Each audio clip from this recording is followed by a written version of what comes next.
First, I thank you for letting me do this by phone. I really was wishing that I could be there in person. I think this topic is one that is very interesting, both intellectually and politically. But Chairman Waxman has us on a schedule that makes it very difficult to get out of town at all. I want to start just with a couple of caveats. First, the views expressed today are not necessarily mine, nor those of my current boss, Chairman Waxman, nor my former boss, Chairman Dingell, who have equally strong but often diametrically opposing views on some of the issues that I'll be discussing today. Instead, what I'm going to do is try to give you a flavor of the discussions on the Hill and the key arguments that are raised by different stakeholders. In addition, I can't tell whether press is there or not, but if so, all my comments today are off the record.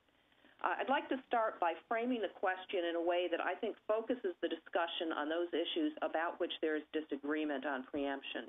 The question is often framed as, should state programs be preempted? And that framing of the question concerns me because it makes it look like the gulf on the issue, the disagreement on the issue, is much larger than it really is.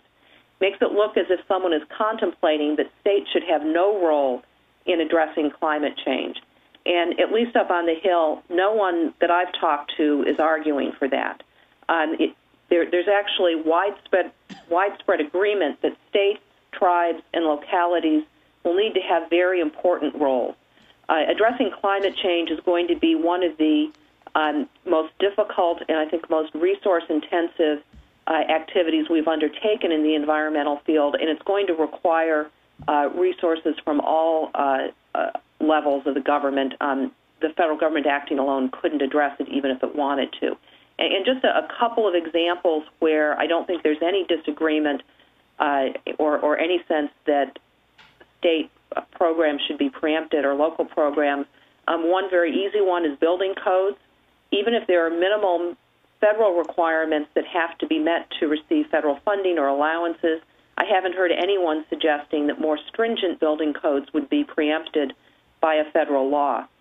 Similarly, even if there are minimum federal smart growth requirements, I can't imagine anyone arguing that a state that wanted a super smart growth program would somehow be preempted from doing that. And then one example, just to show Bill Becker that I actually do listen to him, currently under the Clean Air Act, state regulators do a lot of the inspection and enforcement, not just of state regulations, but also of federal regulations. And I haven't heard, Bill has argued, I think very persuasively, that should continue in the climate change regime, in a federal climate change regime, and I haven't heard anyone who disagrees with that. One way, I think, to help understand the narrowness of the disagreement on preemption is to look at the Dingell-Boucher discussion draft climate bill that was released last year. When it was released, one of the criticisms of it was that it preempted state programs. But when you look carefully at the preemption provisions, it shows that although the preemption was significant in some respects, the provisions were actually quite narrow. The draft would have preempted state cap-and-trade programs. It also raised the issue of whether California's greenhouse gas motor vehicle standards should be preempted, and then it was kind of fuzzy on what would happen with state fuel programs. But that was it. Everything else, carbon taxes, source-specific standards, building codes, efficiency standards, all of that was fair game for states. None of that would have been preempted under the Dingell-Boucher draft. Now, there will undoubtedly be some industries up here arguing for somewhat greater preemption than what was in the Dingell-Boucher draft, but I do think that helps show that the question is really more narrow than should state programs be preempted, and I think it's more appropriately framed as, are there specific types of state programs that should be preempted? The question of federal preemption of state law is one that comes up regularly in the environmental field and requires a resolution of competing interests. And in some ways, the competing interests here are not that different than what they are in other environmental fields. On the one hand, industry is concerned about additional costs and burdens on interstate commerce. On the other hand, states want the ability to protect their citizens. In trying to think through what the appropriate balance is of these interests, I find it helpful to start with the balance that was struck in the Clean Air Act and then think about whether there are reasons that a similar or a different approach should be used here. So I want to quickly go through what the balance is in the Clean Air Act. The Clean Air Act answers the question differently for stationary sources than it does for mobile sources. For stationary sources, Section 116 generally allows states to adopt more stringent standards for sources within their borders. And that's actually an important point there, that it is only for sources within their borders. If Michigan feels that it is suffering from pollution coming from Indiana, it has to go to the federal government to request that requirements be put on the plant in Indiana. Michigan can't reach out and regulate the source in Indiana.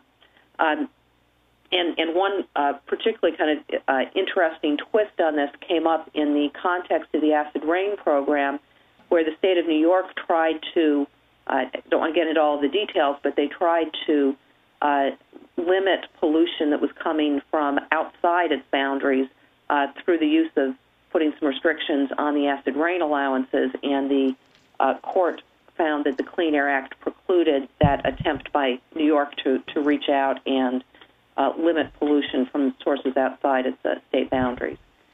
For new motor vehicles, the Clean Air Act takes a different approach. Sections 209 and 177 allow California to enact more stringent standards, which other states can then adopt. And the scheme for non-road engines is, or at least for most non-road engines, is similar, although not identical. And even more restrictive approach has been taken under the Clean Air Act on state regulation of fuels, and that actually has changed over the years. States used to be able to adopt fuel requirements necessary to bring their areas into attainment of the ambient air quality standards, although they had to get EPA approval. But in the 90s, there was a very big concern about boutique fuel programs, state-specific or sometimes even local-specific fuel requirements that people were concerned were causing price spikes in gasoline and limiting the ability of gasoline to flow through the market when there were disruptions in the supply chain. As a result, the 2005 Energy Policy Act severely limited, in fact, some would argue completely precluded, new state fuel programs that regulate fuel components that EPA also regulates. So that's the basic structure under the Clean Air Act. And except perhaps for the question of whether there should be more flexibility on fuels, I haven't really heard anyone arguing that we need even less preemption on climate change than we have under the Clean Air Act. Generally, what they're arguing for is that we retain the same basic scheme for climate change that we have under the Clean Air Act, again, with the possible exception of fuels. And I'll go through some of the key arguments, but do so very briefly because I'm quite confident that Bill Becker will present them in more detail and with more passion than I will. The first and I think primary argument is that while the federal government has been missing in action on climate change for the last 8 years, the states have stepped up to the plate and put a lot of effort, a lot of political capital, a lot of intellectual capital into developing climate change programs. And preempting them at this point would just be unfair. This is basically the same argument that was used in 1970 to justify California having the ability to regulate motor vehicles. That was put in at the same time that the Clean Air Act established a federal motor vehicle program. Second, states argue that they should be able to retain the ability to adopt more stringent programs in the future because they want the ability to try to push the federal government to do more 10 years, 20 years, 30 years down the road than it might otherwise be inclined to do. Third, states serve a very important role as laboratories testing out new programs and pushing new technology that can then be adopted on the federal level. And a couple of examples here. The Markey bill and the Dingell-Boucher discussion draft both basically picked up the rules, the auction rules that RGGI had developed and put that in as the default rules for the federal auction. So we certainly benefited from the work that had been done by the RGGI states.